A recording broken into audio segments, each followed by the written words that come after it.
Good morning. ఈరోజు మాకు చిన్న ఫంక్షన్ ఉంది మా ఊర్లో.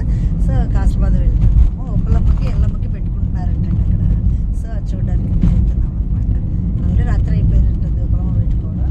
ఇంకా కాలేజ్ ఉంది కదా, కాలేజీకి వెళ్ళొచ్చి సో మా ఊరు చూస్తారా. ఆన్ ద వే మాకు చంద్రలపాడులో నూకాలమ్మ గుడి వస్తుందండి. ఈ గుడిలో ఏదైనా అనుకుంటే డెఫినెట్గా జరిగేటంత పవర్ఫుల్ అండి ఇది గాడ్. అమ్మవారు చాలా పవర్ఫుల్ అనమాట. సో మేము అప్పుడప్పుడు విజిట్ చేస్తూ ఉంటాము. సో అమ్మ చూసారా వాళ్ళ స్కూల్ని ఎలా చూసుకుంటున్నారు. తను ఇదే స్కూల్లో చిన్నప్పటి నుంచి చదువుకున్నారండి. తర్వాత ఇక్కడే జాబ్ కూడా చేశారనమాట. వచ్చేసామండి మా ఊరికి. ఇది మా ఊరు శివాలయం అండి. ఈ గుడిలో నాకు ఎన్నో జ్ఞాపకాలు ఉన్నాయండి. మా అత్తగారి ఊరిలో మా పెళ్ళైన కొత్తలో నుంచి ఇక్కడ కళ్యాణానికి శివరాత్రి కంపల్సరీగా కళ్యాణంలో కూర్చునేవాళ్ళం. ఇక్కడ గుడిలో చాలా ప్రత్యేకత కూడా ఉందండి. పిల్లలు లేని వాళ్ళు పేట్ల మీద కూర్చొని కళ్యాణం చేస్తే పిల్లలు పుడతారని ఒక నమ్మకం కూడా ఉండేది.